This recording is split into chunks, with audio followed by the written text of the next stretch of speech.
Hello बच्चों, आप सभी को मेरे चैनल पर स्वागत है। ये वीडियो अर्थशास्त्र में व्यष्टि अर्थशास्त्र के परिचय लेसन से बनाया गया है, जिसमें यूपी बोर्ड 2024 परीक्षा के लिए अत्यंत महत्वपूर्ण प्रश्नों का संग्रह है। इससे पहले कि आप इस लेसन की शुरुआत करें, आप सभी लोग पेन और डायरी लेकर बैठ जाएं तथा अगर मेरे चैनल को सब्सक्राइब नहीं किया है तो सब्सक्राइब कर दें। नोटिफिकेशन के लिए बेल आइकन पर प्रेस कर दें। तो शुरुआत करते हैं आज की वीडियो को अंत तक ज़रूर देखें। कुछ टिप्स बताई गई हैं जिससे आप परीक्षा में अधिकतम कैसे प्राप्त करें वो बताया जाएगा। कमेंट में ज़रूर बताइए कि आपको किन प्रश्नों में कठिनाई है, वो भी अगले वीडियो में मैं आपको बताऊंगी। तब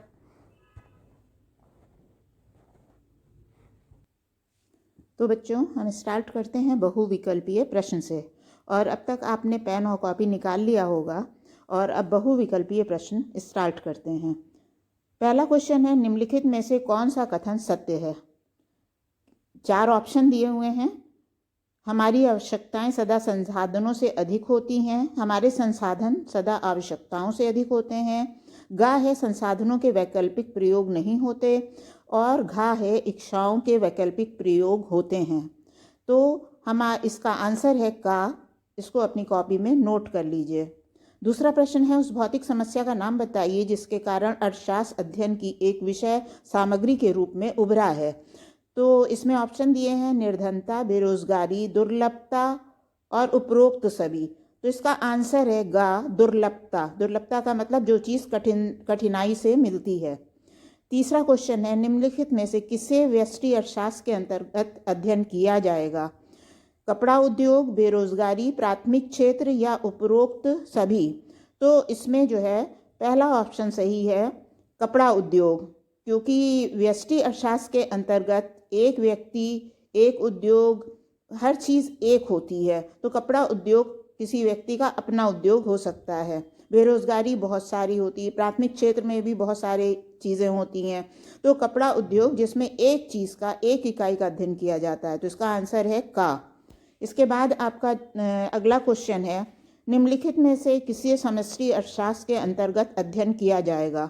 उपभोक्ता व्यवहार, राष्ट्रीय आय, कीमत सिद्धांत, कल्याण अर्थशास्त्र। ऐसा कि आप सभी को मालूम है कि व्यष्टि अर्थशास्त्र में एक सिंगल इकाई का होता है अध्ययन और समष्टि अर्थशास्त्र में पूरे समुदाय का अध्ययन होता है। तो इसमें आपको 4 ऑप्शन दिए हैं। तो 4 ऑप्शन में से आपका खा आंसर सही है, राष्ट्रीय आय, क्योंकि राष्ट्रीय आय जो है पूरे समाज के लिए होती है। 5वां प्रश्न है, बाजार अर्थव्यवस्था में उत्पादन डैश के लिए किया जाता है। इसमें 4 ऑप्शन दिए हैं, लाभ, समाज कल्याण, सेवा और सरकारी जिम्मेदारी।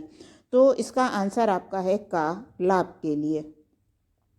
6 क्वेश्चन है, क्या उत्पादन किया जाएगा निर्णय लेने के लिए क्या सिद्धांत है? पहला है जहां समग्र उपयोगिता अधिकतम हो। दूसरा है जहां बिना किसी को बेहतर किए हुए किसी को बेहतर ना किया जा सके। तीसरा है जहां लागत न्यूनतम हो। और चौथा है उपरोक्त सभी। इसका आंसर है खा, जहां बिना किसी को बेहतर किए हुए किसी को बेहतर ना किया जाए। इसका अर्थ ये है कि अमीर और गरीब दोनों के साथ एक जैसा व्यवहार किया जाए। उत्पादन सभी के लिए एक समान होना चाहिए। नेक्स्ट क्वेश्चन है, कैसे उत्पादन किया जाएगा निर्णय लेने के लिए सिद्धांत क्या है? तो इसमें भी 4 ऑप्शन है, जहां समग्र उपयोगिता अधिकतम हो, जहां बिना किसी को बेहतर किए उसको किसी को बेहतर ना किया जाए, गा है जहां लागत न्यूनतम हो, और उपरोक्त सभी। तो इसका आंसर है जहां लागत न्यूनतम हो।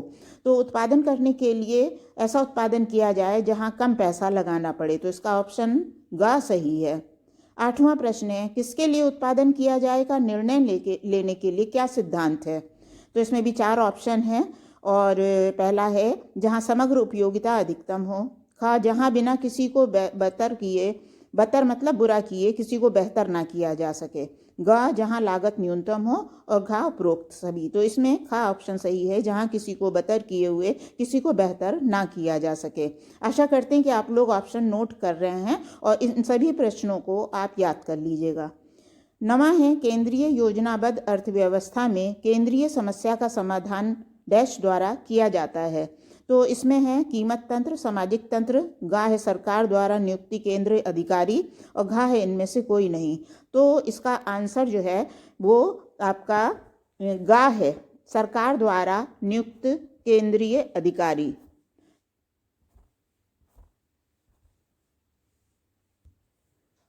तो बच्चों अब हम आते हैं अति लघु प्रश्नों पे। प्रश्न 3 है, सीमांत उत्पादन संभावना क्या है? तो इसमें आप सीमांत उत्पादन संभावना दो वस्तुओं के उन संयोगों को दर्शाता है जिनका उत्पादन अर्थव्यवस्था के संसाधनों को पूर्ण रूप से उपयोग करने पर किया जाता है। ये एक वस्तु की एक अतिरिक्त इकाई प्राप्त करने की अवसर लागत होती है। तो सीमांत उत्पादन संभावना जो है दो वस्तुओं के संयोग को दर्शाता है। नेक्स्ट प्रश्न आता है आपका, ये आपका प्रश्न लघु उत्तरीय प्रश्न में है। अवसर लागत क्या है? एक संख्यात्मक उदाहरण दीजिए। तो अवसर लागत दूसरे अवसर की हानि के रूप में पहले अवसर को लाभ उठाने की लागत है। इसको जो है हम एक उदाहरण के द्वारा भी आपको समझाएंगे। जैसे अवसर लागत को किसी साधन के उसके दूसरे सर्वश्रेष्ठ वैकल्पिक प्रयोग के मूल्य के रूप में परिभाषित कर सकते हैं। अब देखिए, जैसे हम वाणिज्य विषय जो कॉमर्स साइड के सब्जेक्ट होते हो तो चुनते हैं, तो हमें विज्ञान विषयों का त्याग करना पड़ता है। मतलब एक अच्छी चीज़ चुननी है हमें, तो उसके लिए दूसरी वस्तु का, दो वस्तुओं में हमें एक चीज़ चुननी है तो एक चीज़ का त्याग करना पड़ेगा, तभी हम पहली वस्तु को चुन सकते हैं। इसी तरह सब्जेक्ट में होता है कि अगर हम कॉमर्स लेना चाहें तो, और साइंस दोनों हम चाहते हैं, लेकिन हमें कॉमर्स ज़्यादा पसंद है, तो हम कॉमर्स के विषय को चुनने के लिए विज्ञान के विषय को त्यागेंगे। तो विज्ञान विषय हमारे लिए वाणिज्य विषय के चुनने की अवसर लागत है। इसी प्रकार यदि एक व्यक्ति ने MA इकोनॉमिक्स किया है तो वो शिक्षक बनकर 40,000 किताबें लिखकर 50,000 तथा अर्थशास्त्री बनकर 70,000 कमा सकता है। तो अर्थशास्त्री बनने के लिए उसे किताबें लिखने तथा शिक्षक बनने के अवसर को छोड़ना होगा। मतलब जिसमें उसको ज़्यादा फायदा है तो कम फायदे वाली चीज़ों को छोड़ना पड़ेगा, परंतु उसकी अवसर लागत 50,000 है, क्योंकि ये दूसरा सर्वश्रेष्ठ वैकल्पिक उपयोग है। तो 70,000 के बाद जो मिनिमम क्या है 50,000 है, तो ये अवसर लागत होगा। इसके बाद नेक्स्ट प्रश्न है, ये आपका अति लघु प्रश्न है। अर्थव्यवस्था की उत्पादन संभावनाओं में से आपका क्या अभिप्राय है? आंसर है, किसी अर्थव्यवस्था के संसाधनों का प्रयोग करके दो वस्तुओं के जिन भी संयोजन का उत्पादन करना संभव हो वे उत्पादन संभावनाएं कहलाती हैं। इसके बाद नेक्स्ट प्रश्न आपका है, ये भी आपका अति लघु है, पहला, दूसरा और तीसरा जो है लघु में आता है। पहला है, उपभोक्ता के बजट सेट से आप क्या समझते हैं? पिछले 4-5 सालों से ये प्रश्न बार बार आ रहा है। पहला और दूसरा, बजट रेखा क्या है? तो ये अति लघु प्रश्नों में बार बार रिपीट होता है, तो आप इसका स्क्रीनशॉट लेके आप नोट कर सकते हैं, अपने बुक में टिक लगा लीजिए और इसको याद कर लीजिए। आंसर क्या है उपभोक्ता बजट सेट का? बजट सेट दो वस्तुओं के उन सभी बंडलों का संग्रह है जिन्हें उपभोक्ता प्रचलित बाजार कीमत पर अपनी आय से खरीदना चाहता है। जैसे मान लीजिए कि आपको जो है कुल 6 वस्तुएं खरीदनी हैं और उसमें आपका ऑप्शन है केला और सेब का, ठीक है? तो आप या तो 1 केला और 5 सेब खरीद सकती हैं, या 2 केला और 4 सेब खरीद सकती हैं, या 6 केला और 0 सेब खरीद सकती हैं। तो ये बजट सेट कहलाता है। फिर बजट रेखा क्या है? बजट रेखा उन सभी बंडलों का प्रतिनिधित्व करती है जिन पर उपभोक्ता की संपूर्ण आय व्यय हो जाती है। तो अगर आप 2 वस्तुएं चयन कर रही हैं तो 2 वस्तुओं को दिखाने वाली ग्राफिकल रेखा जो है वो बजट रेखा कहलाती है। फिर बजट रेखा की प्रवणता नीचे की ओर क्यों होती है? ये लघु उत्तरीय प्रश्न का मोस्ट इम्पॉर्टेंट प्रश्न है, ये भी अक्सर रिपीट होता है। बजट रेखा की प्रवणता नीचे की ओर होती है क्योंकि बजट रेखा पर स्थित प्रत्येक बिंदु एक ऐसे बंडल को दर्शाता है जिस पर उपभोक्ता की पूरी आय व्यय हो जाती है। ऐसे में यदि उपभोक्ता वस्तु की एक इकाई अधिक लेना चाहता है तब वो ऐसा तभी कर सकता है जब वो दूसरी वस्तु की कुछ मात्रा को छोड़ दे। वस्तु 1 की मात्रा कम किए बिना वो वस्तु 2 की मात्रा को बढ़ा नहीं सकता है। तो तो वस्तु 1 की एक अतिरिक्त इकाई पाने के लिए उसे वस्तु 2 की कितनी इकाई छोड़नी पड़ती है, ये दोनों वस्तुओं की कीमत पे निर्भर करता है। नेक्स्ट आता है, ये भी बहुत इंपॉर्टेंट प्रश्न है जो कि आपके दीर्घ उत्तरीय प्रश्न में है, तो इसको भी आप लोग तैयार कर लीजिएगा। अर्थव्यवस्था की केंद्रीय समस्याओं की विवेचना कीजिए। अर्थव्यवस्था की केंद्रीय समस्याएं इस प्रकार की हैं। क्या हैं? पहला, किन वस्तुओं का उत्पादन किया जाए। दूसरा क्या है? वस्तुओं का उत्पादन कैसे करें, है ना। तो पहला हम बताते हैं आपको, किन वस्तुओं का उत्पादन किया जाए और कितनी मात्रा में। प्रत्येक समाज को ये निर्णय करना होता है कि ये किन वस्तुओं का उत्पादन करे और कितनी मात्रा में। यदि एक ही प्रकार की वस्तु का उत्पादन अधिक किया जाएगा तो अर्थव्यवस्था में दूसरी प्रकार की वस्तु का उत्पादन कम हो सकता है, तथा विपरीत। एक अर्थव्यवस्था को ये निर्धारित करना पड़ता है कि खाद्य पदार्थों का उत्पादन करे या मशीनों का, शिक्षा और स्वास्थ्य पे खर्च करे या सैन्य सेवाओं के गठन पे, उपभोक्ता वस्तु बनाए या पूंजीगत वस्तु बनाए। निर्णायक सिद्धांत ये है कि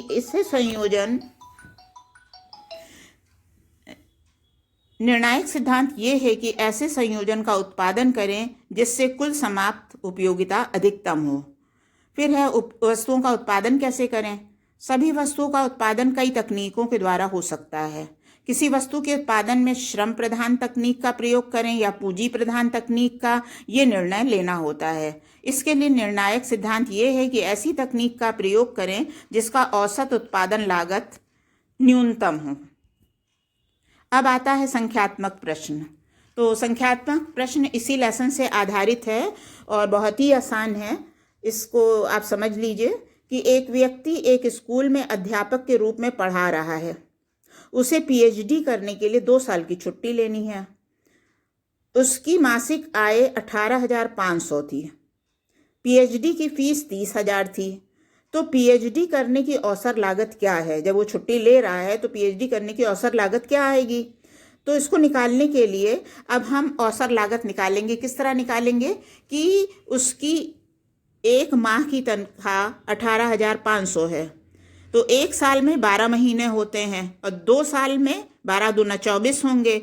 तो हम 18,500 को 12 × 2 कर देंगे, प्लस 30,000 उसकी पीएचडी की फीस है।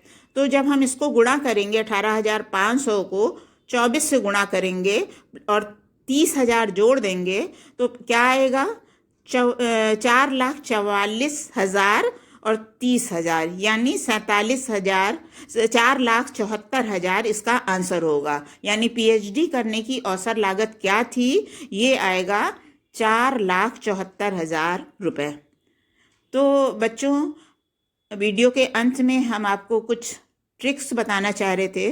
वो ट्रिक्स ये है कि जब यूपी बोर्ड का पेपर आपको दिया जाता है तो उस पर मेंशन होता है कि प्रारंभ के 15 मिनट आपको पेपर पढ़ने के लिए हैं। उसी टाइम नहीं सॉल्व करना होता है, पेपर पढ़ने के लिए हैं। तो एक क्विक नज़र आप पेपर पे डालिए। अति लघु प्रश्न तो बहुविकल्पीय प्रश्न तो काफ़ी छोटे होते हैं, उनको ना देख के अति लघु देखिए, उसके बाद लघु देखिए, उसके बाद दीर्घ देखिए, ठीक है। और उसी समय दीर्घ में आपने जिन प्रश्नों को याद किया है, दीर्घ में 3 प्रश्न आते हैं और 150 शब्दों के लिखने होते हैं।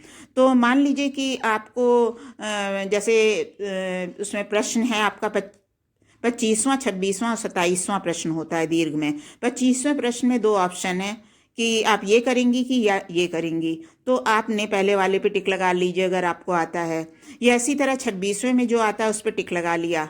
अब ट्रिक क्या है इसको करने की जिसमें अच्छे मार्क्स मिले, कि आपने दीर्घ उत्तरीय याद तो घर से करके चली थी, लेकिन परीक्षा कक्ष में जाते समय आपके दिमाग से उतर गया है। तो आप जो भी प्रश्न याद की थी उसकी हेडलाइंस जो है वो बहुत अच्छे से याद करिए। काले स्केच पेन से आप दीर्घ उत्तरीय प्रश्नों का हेडलाइन डाल दीजिए पेपर में, आंसर कॉपी में, और हेडलाइन डाल के आप उसके बाद रिवाइज करते हुए जो दिमाग में आ रहा है उस प्रश्न को आपने याद किया था वो लिखिए। दूसरी बात यह है कि ये देखा गया है कि परीक्षाओं की कॉपी चेक करते समय हम लोगों ने ये पाया है कि जैसे आप बहुविकल्पीय प्रश्न कर रही हैं और बहुविकल्पीय प्रश्न में 10 प्रश्न आते हैं। तो आपको 4 प्रश्न आते थे, 6 नहीं आते थे। आपने 4 प्रश्न एक पेज पे कर दिया है, बाकी 6 पेपर में आंसर कॉपी में कहीं पे भी डाल दिया है। तो जब एग्जामिनर कॉपी चेक करता है तो एक साथ आंसर शीट पे जो मार्क्स का कॉलम होता है उस पर नंबर चढ़ाता है। कभी कभी आप लोग 3 बार रिपीट कर देती हैं एक क्वेश्चन, तो वो चीज़ ना करिएगा, इससे बुरा प्रभाव पड़ता है। और दूसरी ट्रिक ये है कि जब आपको कॉपी मिले तो आप बहुविकल्पीय प्रश्न के लिए काले स्केच पेन से हेडिंग डाल दीजिए और उसमें क्वेश्चन नंबर 1 2 3 4 5 करके 10 डाल दीजिए और आंसर नंबर डाल दीजिए। आपको पूरा प्रश्न उतारने की ज़रूरत नहीं है। आप जो आंसर सही लगे, जैसे क्वेश्चन 1 में आपको का सही लग रहा है तो आप बहुविकल्पीय प्रश्न काले स्केच पेन से हेडिंग डालेंगी, फिर आंसर काले स्केच पेन से डालेंगी। क्वेश्चन नंबर 1 आंसर 1 का, क्वेश्चन नंबर 2 आंसर 2 खा। तो इस तरह करके आपका एक पेज पे बहुविकल्पीय समाप्त हो जाएगा। इसके अलावा फिर अति लघु आप करती हैं तो नेक्स्ट जो स्केच पेन से आप हेडिंग डालेंगी अति लघु के लिए डालेंगी। अति लघु में आपको बहुत कम शब्दों में लिखना पड़ता है, इसलिए उसी हिसाब से कॉपी में 2 या 2.5 पेज का इस्तेमाल करेंगी। और आप उस अति लघु करने के बाद लघु हेडिंग डालेंगी, इसी प्रकार दीर्घ हेडिंग डालेंगी। कभी भी अगर कोई क्वेश्चन नहीं आ रहा है तो आप किसी और प्रकार के क्वेश्चन के बीच में उसका आंसर ना लिखिएगा। और ये तो आप सबको मालूम ही है, आप लोग हाई स्कूल की परीक्षा दे चुके हैं कि आपको जो है कॉपी के हर पन्ने पे अपना अंकों में रोल नंबर डालना है। रोल नंबर ना डालना भूलिएगा। Wish you best of luck आगे की परीक्षा के लिए। आगे के वीडियो के लिए चैनल सब्सक्राइब करिएगा, वीडियो को लाइक करिएगा और जो प्रश्न ना समझ में आया हो कमेंट बॉक्स में डाल दीजिएगा।